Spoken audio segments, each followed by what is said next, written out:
Operation सिंदूर के जरिए मुंह की खाने के बाद भी आतंकिस्तान अपनी नापाक हरकतों से बाज नहीं आ रहा है। नेपाल के रास्ते पाकिस्तान की एक बड़ी साजिश बेनकाब हुई है। आईएसआई के लिए जासूसी का एक बड़ा प्लान नाकाम किया गया है और आतंकिस्तान के सीक्रेट मिशन का एक नया सरगना सामने आया है। पाकिस्तान की खुफिया एजेंसी आईएसआई की एक नई साजिश का बड़ा पर्दाफाश हुआ है और इस दहशतगर्दी के नेटवर्क को दुनिया भर में फैलाने वाले मुल्क यानी कि पाकिस्तान ने नेपाल के रास्ते अब एक नया रास्ता अख्तियार किया और भारत में अपने जासूस भेजने की एक बड़ी साजिश रची। लेकिन भारत की एजेंसीज ने इसका भी पर्दाफाश कर दिया। तारीख फरवरी 2025 की दिल्ली पुलिस की स्पेशल सेल ने एक नेपाली नागरिक को गिरफ्तार किया था। नाम अंसारुल मियां अंसारी। अंसारुल से पूछताछ में पता चला कि वो साल 2008 से ही आईएसआई के लिए काम कर रहा था। वो भारत में आकर हमारी सेना की जानकारियां इकट्ठा करता था और फिर पाकिस्तान को भेज दिया करता था। अंसारुल के मुताबिक उसका सीधा संपर्क पाकिस्तान में बैठे हैंडलर यासीर से था। दोनों के बीच व्हाट्सएप कॉल पर मैसेज पर बातचीत भी होती थी। गिरफ्तारी से ठीक पहले अंसारी ने एक सीडी तोड़कर उसे नष्ट भी कर दिया जिसमें सीक्रेट जानकारी मौजूद थी। यानी ये साफ है कि आईएसआई अब नेपाल जैसे पड़ोसी देशों के जरिए भी भारत की सुरक्षा में सेंध लगाने की कोशिश कर रहा है। और ये पहली बार नहीं है जब आईएसआई पहले भी अपने टेरर फैक्ट्री को चलाने के लिए नेपाल के रूट का इस्तेमाल करता रहा। आखिर इस पूरे खेल का पर्दाफाश कैसे हुआ वो भी समझ लीजिए। तारीख 14 फरवरी 2025। खुफिया एजेंसी को जानकारी मिली कि एक नेपाली नागरिक नेपाल के गोरखपुर होते हुए नेपाल से गोरखपुर के जरिए दिल्ली पहुंच जाएगा और फिर उसके पास भारतीय सेना से जुड़े कई सीक्रेट दस्तावेज भी हैं।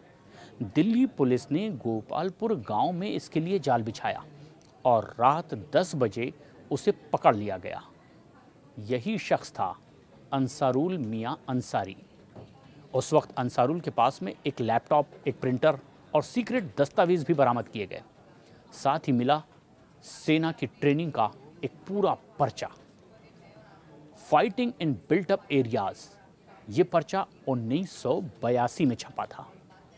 इस दौरान अंसारुल से जब पूछताछ की गई तो उसने बताया कि उसने दिल्ली आईएसबीटी पर पिंटू नाम के एक शख्स से एक सीडी ली थी जिसमें और भी ज़्यादा गोपनीय जानकारियां थीं।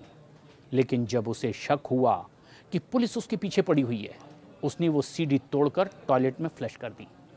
पूछताछ में अंसारी ने बताया कि वो नेपाल से बार बार भारत आता रहा और दिल्ली में पाकिस्तानी एजेंट से उसकी मुलाकात भी होती रही।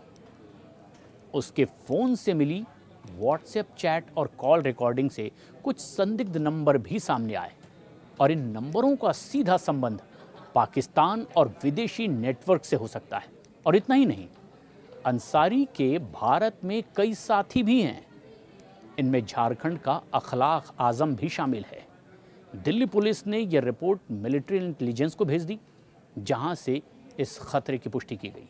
सुरक्षा एजेंसियों का मानना है कि ये सिर्फ एक व्यक्ति का मामला नहीं है बल्कि एक बड़ा नेटवर्क है जिसके जरिए आईएसआई सीधे जासूस भेज करके नेपाल जैसे देशों को ट्रांजिट पॉइंट बना रहा है।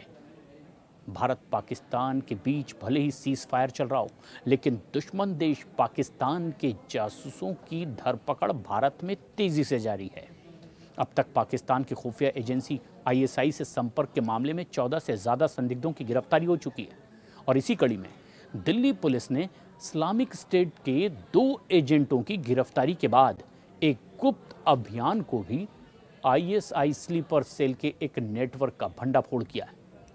अंसारुल मियां पहले कतर में एक कैब ड्राइवर बताया जा रहा है, वहीं उसकी मुलाकात आईएसआई के एक हैंडलर से हो गई और एनआईए ने जो सूत्रों के हवाले से खबर दी, एक बार फिर उससे संपर्क किया गया, उसे पाकिस्तान बुलाया गया जहां टॉप आईएसआई अधिकारियों ने उसे कई हफ्तों की ट्रेनिंग दी और ट्रेनिंग पूरी होते ही वो नेपाल के रास्ते भारत भेजा गया। जहां उसका काम था भारतीय सैन्य ठिकानों, दस्तावेजों और रणनीतिक रूप से किस तरह की आगे के कदम भारत के होंगे, इसकी जासूसी करना और गोपनीय सीडी बनाकर पाकिस्तान भेजना। अंसारुल से पूछताछ के बाद झारखंड के रांची से एक और एजेंट को गिरफ्तार किया गया।